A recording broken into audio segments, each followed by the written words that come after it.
La temporalité d'un service déconcentré de l'État par rapport à des contraintes administratives, la temporalité d'une association avec les plannings, l'organisation des professionnels et des bénévoles, la temporalité des personnes elles-mêmes, bien évidemment, au cœur du dispositif.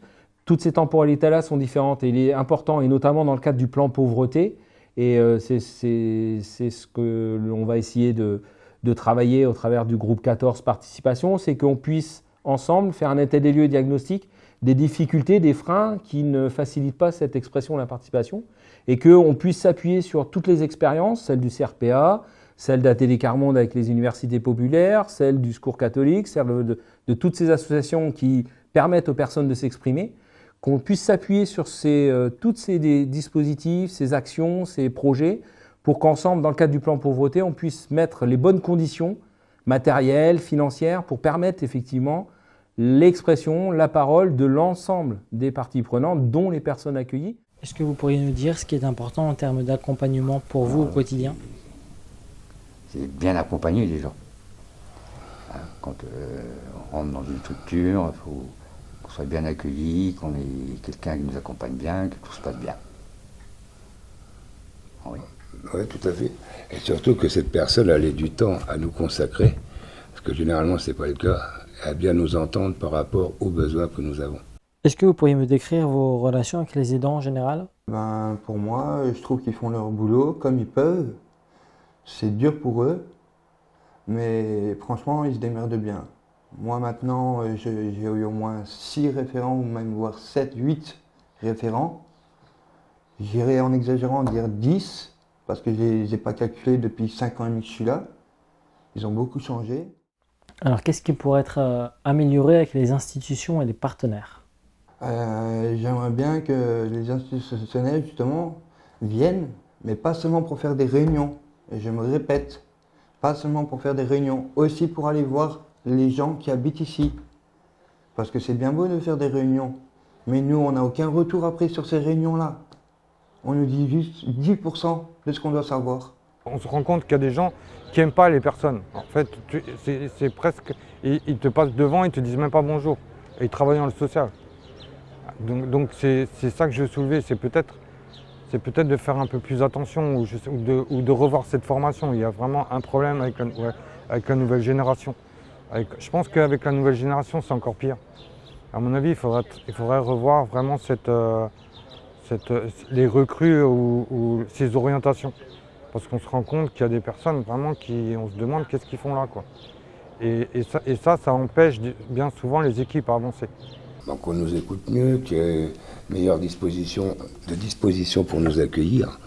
C'est vrai qu'on a déjà des bonnes choses, il y a pas mal de choses de faites, mais je pense qu'en écoutant les personnes accueillies et d'autres personnes qui sont dans le système pauvreté, on va dire, si on les regardait mieux et qu'on les écoutait mieux et qu'on prenait en compte tout ce qu'ils disent, je vois que nous, en tant que CRPA, on entend les personnes, on anime des ateliers selon des thèmes et des sujets, et que tout ça devrait être pris en compte par l'État, par ceux qui nous gouvernent. Oui, parce que même au niveau CNPA, comme moi j'y vais souvent, c'est pareil. Hein. Il faut que, quand on fait quelque chose, à la limite, on se demande si le dossier, c'est vrai qu'il monte, mais on se demande s'il n'est pas mis au fond d'un tiroir après. C'est ça le gros problème. Par rapport à ce qu'on a fait nous, on a vu que pour l'accession au logement, par exemple, aussi pour essayer d'améliorer les conditions de vie des personnes. Tout à l'heure, on était sur la nourriture pour améliorer les conditions Au point de vue santé, là, je dirais qu'on n'a pas à se plaindre, même pas du tout.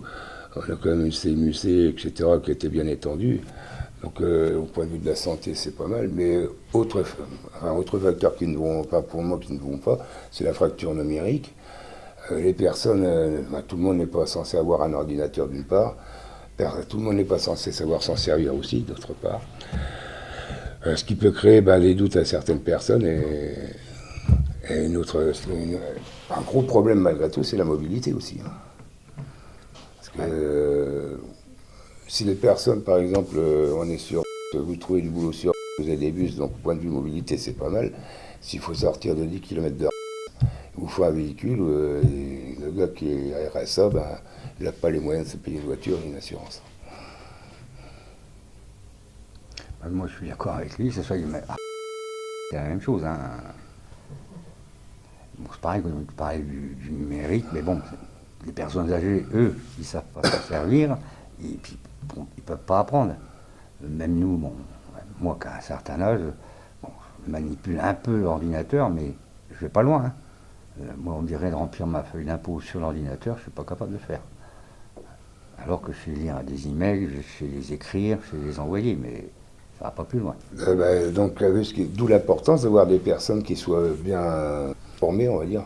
Ouais, on pourrait dire comme ça. Oui, oui. Enfin, formées pour justement tous ces problèmes. J'ai eu une fois avec CCS de intervenir sur la fracture numérique à l'IRTS et ils m'ont regardé un peu au départ et après quand je leur ai expliqué, je leur ai dit c'est votre futur boulot, c'est de préparer les personnes à aller à la fracture numérique. Donc comme il dit, les impôts par exemple, moi sur Medpa, c'est pareil avec tous les codes qu'il y a.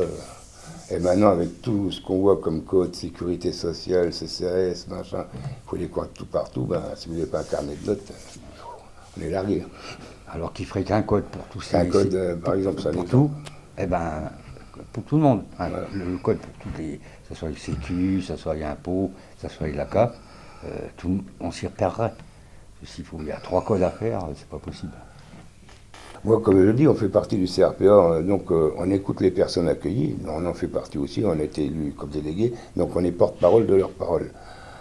Donc mais il faut que ce qu'on dise nous, on nous comprenne nous, mais quand on nous répond, qu'on puisse nous comprendre pour bien leur transmettre aux autres personnes. Et puis voir les heures de bénévolat qu'on fait dans les centres d'accueil où on est. Je suis bénévole, voir les heures que je passe. Hein. Ouais, on peut dire une reconnaissance des bénévoles. Ouais. De tous les bénévoles de France d'ailleurs.